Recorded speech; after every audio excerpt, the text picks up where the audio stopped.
the defense. You can call your first witness. Yes, Judge. We're going to call Ms. Maureen Torrisi. Yes. Maureen Torrisi.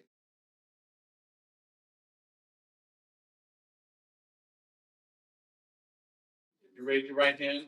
You solemnly swear that the testimony you're about to give in this cause now and hearing shall be the truth, the whole truth, and nothing but the truth, so help you God. Thank you. Good morning. You can have a seat and pull yourself right up to that mic. May I inquire? Yes. Good morning, ma'am. Good morning. Please state your name and spell your last name. Maureen Torrisi, Torris, And where do you live? in North Andover. Okay, do you live in a condo complex there? I do. What do you do for a living? I am a stay-at-home mom, I guess.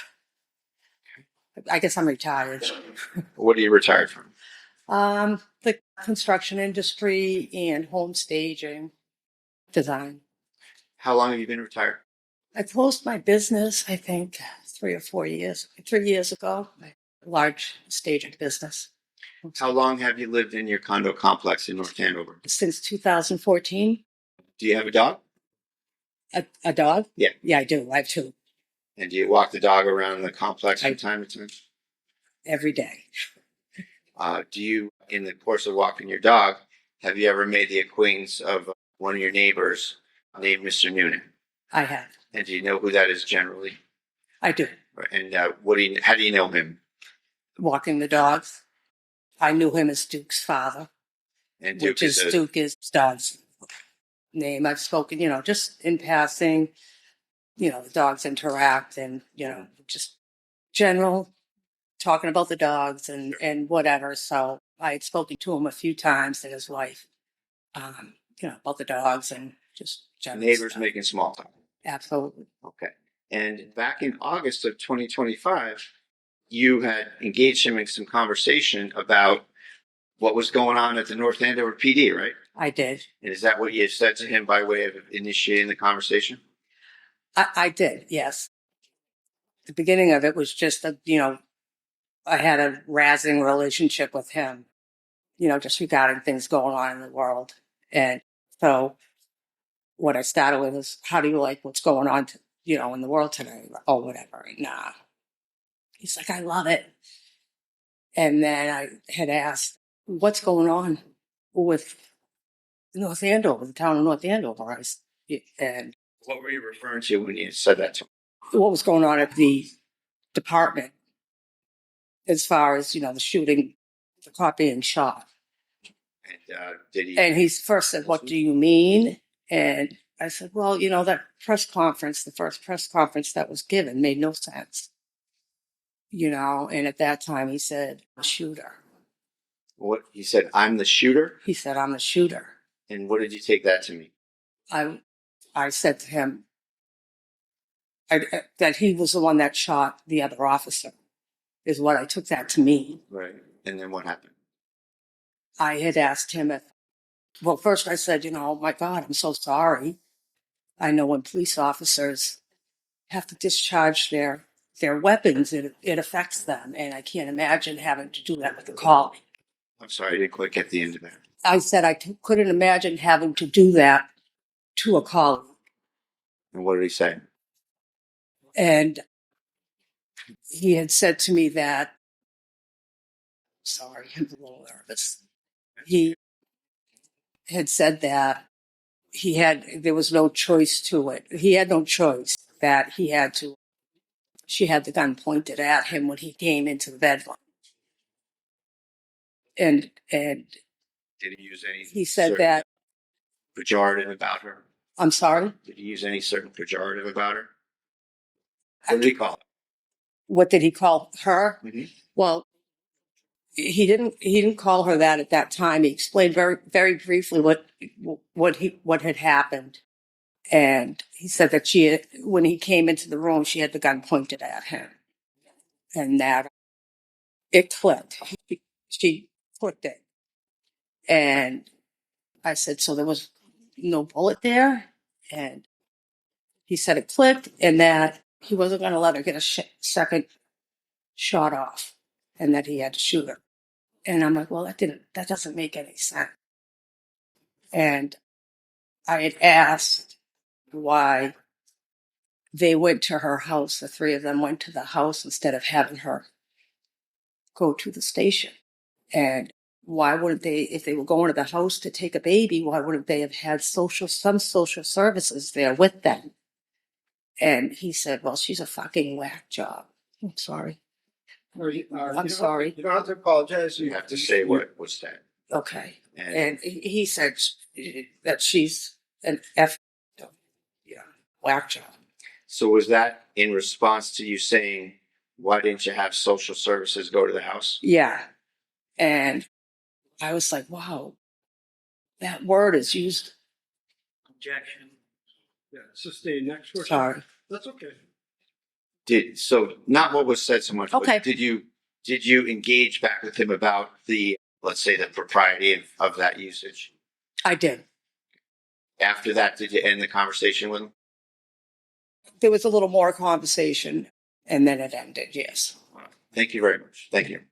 Thank you. How did you get involved in this case? How did I get involved in it? Yeah. I didn't. Well, no. How did they know you heard this? Objection relevance. After the conversation that we had, I was shocked by it. I didn't even know Pat's first name But his how last.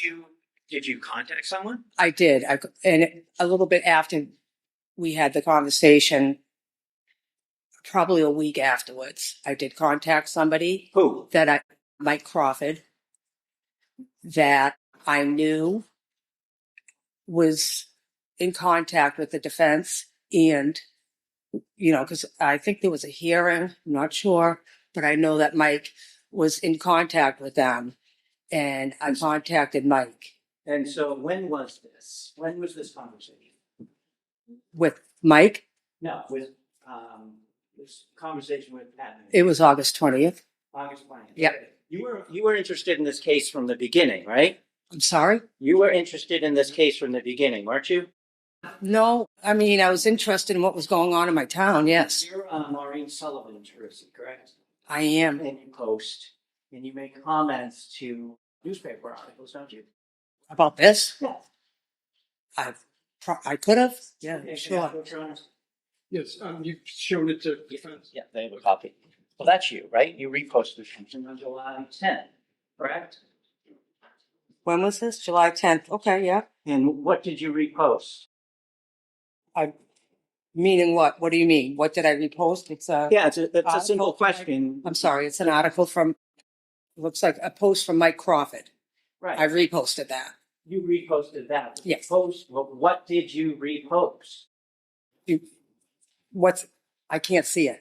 Like, what's the context of Mike's? You did it. I understand that. What is that? Hold on, please. I'm not raising my voice. Anything more than I have a timeout, but hold on a second, ma'am. Just wait for, Okay. and Mr. Gubitosi has to do the same. We can't have two people speaking over each other. Mm-hmm. So Mr. Gubitosi, why don't you ask the question again? All right. Thank you. You don't remember what you reposted? I can't see. No. Okay. From Miss- July 10th, I can't read. My point being is, I'm sorry, I can't see it. Is my problem. If I may, for the witness, exhibit it up here, maybe it's bigger. Any objection? I don't see the relevance of this, Judge. I object. All right. Well, And there's no foundation as to why it might affect our state of mind. all right. Let's first things first. Let's mark it for ID. I can't read it either from records. Exhibit E for identification. Okay. All right. Now, I guess my question for Mr. Gubitosi is, why would the putting it on the screen I just want to see be more it. legible? Well, it may be bigger, then I would ask her to go up to the screen to look at it. Maybe it won't. Is there an objection? I can't read it, so I don't know what it says, so I don't know what I should object to it. All right. So let's take it a step at a time. So you can put it on the screen. She can take a look and just yes or no whether it allows her to read it. You can get off the stand and approach the screen if you'd like. And I'm sorry, Mr. Nguyen, that was exhibit what? E. Read the big print. Up here? Yeah. Attorney Tim Brado of North Andover Police use of deadly force against his client. North Andover Police Officer Kelsey Fitzsimmons. Okay. And so it's a statement. Oh, I'll let you get back at them. Just for the record, I could not hear what she just said. I could see I can something. read it but- from here, the big, Okay. right, it's just my eyesight's horrible. Sure. Yeah, I just can't read the text. It says Attorney Tim Bradle on North Andover Police use of deadly force against his client. North Andover Police Officer Kelsey Fitzsimmons. Okay. The statement that Attorney Bradle made about the case, correct? Yes, Okay. Now, you said you comment about news articles also, correct? I have no idea. What? Okay, man. What do you- Again, Your Honor? Yeah. I'm going to show you and just ask if you can look and see if you recognize that. What's that date? August 14th. Okay. And you see something that you wrote? Just yes or no. Yeah. Yes, that's my name. And yes, this is, well, it's a comment. It's a comment that To a you post. made to an article, correct? Excuse me. Well, Hold on one second. Just mark it for ID, please. Mr. Bradley, you've seen this? I have. Okay. Exhibit F, so mark. Thank you. So August 14th, you commented, correct? I did. Can you read what you said? Can I read it? Can you read out loud what you Oh, said? sure. Joseph LaHood, who's I'm commenting too. Sure. Yeah. Got proof or evidence of this narrative?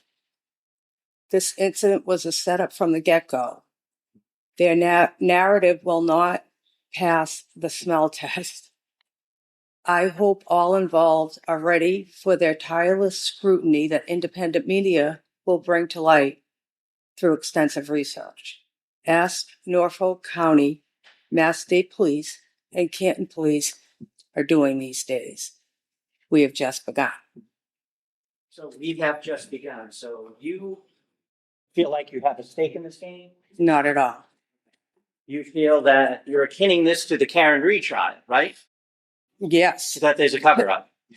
Well, not that there's a cover. Well, those were your words, weren't they? I don't know if is that what it says in there? I forget what that says in there.